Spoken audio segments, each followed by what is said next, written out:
కృష్ణుడు శంఖం పూరించనే రాముని తీరు శ్రీరాముని తీరు అచల్ సమరం చేద్దామంటూ సైన్యం కదిలొచ్చనే హనుమంతుల తీరు ఇది ఆంధ్రుల పోరు ఒక యుద్ధం పుట్టింది సీమాంధ్రుల కోసం ఈ రాక్షస పాలననే చేస్తాము రాగంతం మీ కత్తులకు నెత్తులను వంచదు మా పౌరుషం దుమ్ దుమ్ దుమ్ తాం దుంకాడుతాం దుమ్ములేస్తుంటే పసుపు చెండెగరేస్తాం దుమ్ దుమ్ దుమ్ దుమ్ తాం దుంకాడుతాం జనగర్జనతో చంద్రన్న గెలుపును చూస్తాం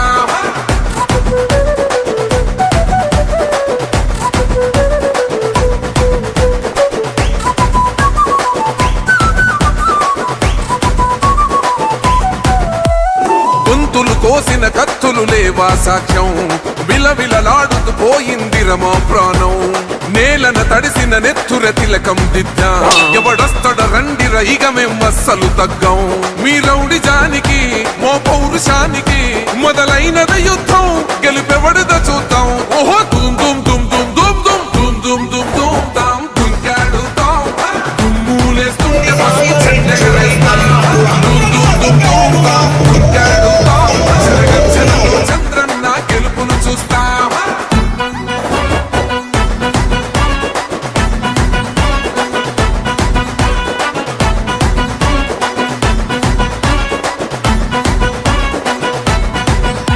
అంబేద్కర్ ఎవరు దళిత ద్రోహని అంటే వేలెత్తి చూపుతున్నాడు నీ ప్యాలెసు వైపే ఆడబిడ్డల న్యాయాలను చూడలేకనే కొండ దిగర కనక దుర్గమ్మ ఉగ్ర రూపమే కులగచ్చి కొడుకులా మతమే విడిచేలా అమ్మోరే పలికేక పెట్ట వీర వనితలా దుమ్ దుమ్ దుమ్ దుమ్ దుమ్ దుమ్ దుమ్ దుమ్ దుమ్ తాం దుంకాడుతాం దుమ్ములేస్తుంటే పసుపు చెండెగరేస్తాం దుమ్ దుమ్ దుమ్ దుమ్ తాం దుంకాడుతాం జనగర్జనతో చంద్రన్న గెలుపును చూస్తాం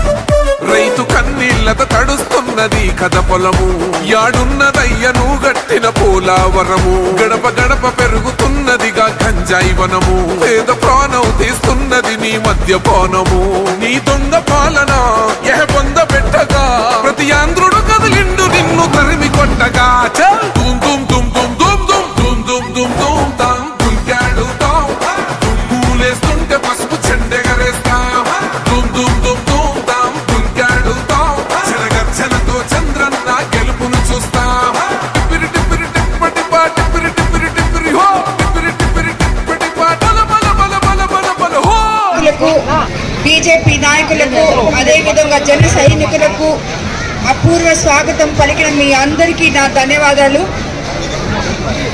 చంద్రబాబు నాయుడు గారి ఆశీస్సులతో ఉమ్మడి కోవూరు ఎమ్మెల్యే అభ్యర్థిగా మీ ఆడపడుచుగా మీ ముందుకొచ్చాను. మీరు నన్ను ఆశీర్వదించాలని కోరుకుంటున్నాను. అదేవిధంగా ఎంపీ అభ్యర్థిగా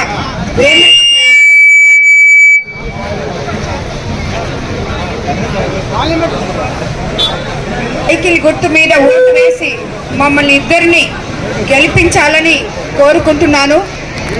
తిరిగి ఆయన ముఖ్యమంత్రి అయిన తర్వాత పల్లెలన్నీ పట్టణాల వలె తిరిగి మనం మార్చుకోగలమని మీ నమ్మకం ఉంది. అదే అందరూ మీరు చెప్తున్నారు. కాబట్టి ప్రతి ఒక్కరూ ఆయనకు ఓటు వేసి చంద్రబాబు నాయుడు గారిని ముఖ్యమంత్రి చేసుకుని తిరిగి ఈ ప్రభుత్వం వచ్చిన తర్వాత మీ గ్రామాన్ని గురించి కొన్ని సమస్యలు చెప్పారు. ఈ గ్రామానికి అన్ని వసతులతో కూడిన శ్మశాన వాటిక లేదు అని చెప్పారు. దానికి మొట్టమొదటిగా తప్పకుండా మనం ఎలక్షన్ అయిపోయిన తర్వాత తిరిగి మనం గెలిచి ఎమ్మెల్యే అయిన తర్వాత ఇది హిందూ శ్మశాన వాటికని నిర్మిస్తాము. ఇది వరకు తెలుగుదేశం ప్రభుత్వంలో తప్పితే ఇప్పుడు ఈ 5 సంవత్సరాల్లో ఎటువంటి ఇల్లు కానీ ఇళ్ల స్థలాలు కానీ మీ అందరికీ అందలేదు అని చెప్పి మీ స్థానిక నాయకులు తెలియజేశారు. కాబట్టి వారందరికీ తప్పకుండా తిరిగి పక్కా ఇళ్ళు స్థలాలు అందేటట్లు చూస్తాము. మీ అందరికీ తెలుసు బాబు గారు యువతకి బంగారు భవిష్యత్తు అయిపోతున్నారు. అలాగే మహిళలకు ఎన్నో వసతులు కల్పించారు. ఉచిత బస్సు సర్వీసు, తల్లి వందనం బట్టి మీరందరూ ఎల్లాయిపాలెం గ్రామ ప్రజలందరికీ మరోసారి చెప్తున్నాను, నేను మీ అందరికీ ఎప్పుడూ అందుబాటులో ఉంటాను. ప్రతి ఒక్కరూ మీకు అందరూ చాలామంది చెప్తున్నారు నేను అందుబాటులో ఉండనేమో అని. మా ఇంటి తలుపులు ఎప్పుడూ తెరిసే ఉంటాయి. మీరందరూ నా దగ్గర రావచ్చు. ఎవరికి ఏ సమస్యలున్నా నేరుగా నాతో వచ్చి మాట్లాడచ్చు. చాలామంది ఈ 10 రోజుల నుంచి గ్రూపులుగా వస్తున్నారు. దానికి కూడా ప్రతిపక్షాలు చాలా ఇదిగా విమర్శిస్తున్నాయి. వాళ్ళు ఏదో ఆశించి నా దగ్గరికి వస్తున్నారని కాదు. ఈ ప్రభుత్వంలో వాళ్ళు ఎదుర్కొన్న సమస్యలు, అరాచకాలు చెప్పుకొని నా మీద అభిమానంతో అవి నేనేమన్నా తీర్చగలనేమో, నన్ను ఎమ్మెల్యేగా ఎన్నుకుంటే అనే ఆశతో ప్రతి ఒక్కరూ వస్తున్నారు. కాబట్టి కోవూరు ప్రజలు ఆత్మాభిమానం మీద దెబ్బ కొట్టే మాటలను మీరందరూ తిప్పికొట్టాలి. నన్ను ఎమ్మెల్యేగా గెలిపించుకోవాలి. మీ అందరి కోరికలు, మీ సమస్యలన్నీ తీరుస్తానని మరోసారి మాట ఇస్తున్నాను.